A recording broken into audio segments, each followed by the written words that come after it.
Hello fresh mind, welcome to fundamental learning. आज हम लोग एक्सरसाइज 6.1 का क्वेश्चन 4 को सॉल्व करेंगे। ठीक है, क्वेश्चन 4 क्या बोल रहा है कि एक फिगर है ये हमारे पास, जिसमें कि ए बी एक लाइन है, जिसके ऊपर सी एक रे है और इधर से एक डी एक रे है। ठीक है, और बोल रहा है कि ये जो एंगल बन रहा है सी ओ बी और दूसरा एंगल सी ओ ए, तीसरा एंगल ए ओ डी और चौथा एंगल डी ओ बी, इस सभी को इन्होंने एक नाम दिया हुआ है। इस एंगल को एंगल एक्स नाम दिया हुआ है, इस एंगल को एंगल वाई नाम दिया और इसको एंगल जेड और इसको एंगल डब्लू नाम दिया हुआ है। और साथ में हमें दिया हुआ है कि angle x plus angle Y equal to angle Z plus angle W. ठीक है, और फिर हमको बोल रहा है कि प्रूव कीजिए कि ए ओ बी यानी कि ये जो है ये एक लाइन है। ठीक, अब बात है कि हम इसको प्रूव कैसे करेंगे कि ए ओ बी एक लाइन है। हम ए ओ बी को एक लाइन प्रूव करने के लिए हमें यह प्रूव करना पड़ेगा कि angle x plus angle Y equal to 180 degree है, या angle Z plus angle W equal to 180 degree है। जब हम ये प्रूव करेंगे तभी जाकर के हम ये प्रूव कर पाएंगे उससे कि ए ओ बी जो है एक लाइन है, क्योंकि हम जानते हैं कि कोई भी लाइन पर जो है कितने डिग्री का एंगल बनेगा, 180 डिग्री का। ठीक, तो उसको प्रूव करने के लिए हम क्या करेंगे, तो हम ये तो देख रहे हैं कि यदि आप नॉर्मल इससे जाएंगे तो ये बोलेंगे सर ये तो लाइन है, लेकिन हमें अभी मालूम नहीं है कि ये लाइन है। हमें ये लाइन को प्रूव करने के लिए हमें ये प्रूव करना पड़ेगा कि angle x plus angle Y equal to 180 degree. ठीक है, तो इसको प्रूव करने के लिए हम बेसिक से चलते हैं। बेसिक से क्या चलते हैं कि यदि हम इसको एक ऐसे मान लें कि ये जो इस ओ पॉइंट के तहत में ये चारों एंगल ऐसे बनेंगे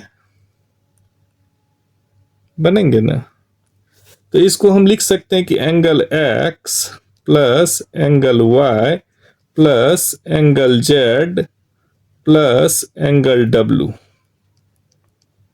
ठीक है, ये चारों इसमें आ गए। जब हम ये सर्कल बना लिए तो ये चारों एंगल इसमें आ गए। तो इस सर्कल में कितने डिग्री होते हैं ये हमें पता है, कितना होता है 360 डिग्री। ठीक, इतना तो हमें पता है कि जब हम एक सर्कल बना लिए इस चारों एंगल को मिला करके सर्कल बन गया, इस सर्कल में 360 डिग्री एंगल हो गया। ठीक है, अब हमें जो दिया हुआ है अब हम उसको लेंगे। हमें क्या दिया है कि angle x plus Y equal to angle W plus Z, तो हम यहाँ पे लिख सकते हैं इसको कि angle x plus angle Y, और फिर angle Z W plus Z को भी हम लिख सकते हैं फिर से angle x plus angle Y. क्यों? क्योंकि डब्ल्यू प्लस जेड या Z plus W equal to भी हमें एक्स प्लस वाई है, तो हम इसको दो बार लिख लिए इक्वल टू 360 डिग्री। अब इसको हम जब सिंप्लीफाई करेंगे तो क्या हो जाएगा, 2 angle x plus 2 angle Y, 2 angle Y equal to कितना 360 डिग्री। अब इससे हम 2 कॉमन ले लेते हैं, क्या बच गया angle x plus angle Y equal to 360 degree. तो एंगल एक्स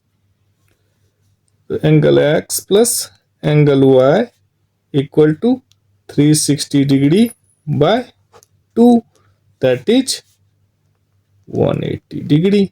तो क्या हो गया angle x plus angle Y equal to 180 degree, यानी कि ये दोनों मिला करके कितना बना लिया हमारा 180 डिग्री। और वी नो दैट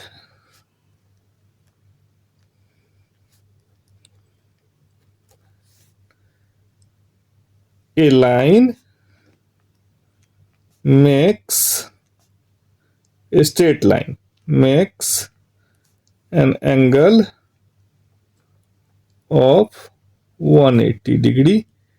सो हम बोल सकते हैं कि AOB is a line। इसी को हम चाहे तो z प्लस डब्ल्यू के रूप में भी लिख सकते हैं। कैसे?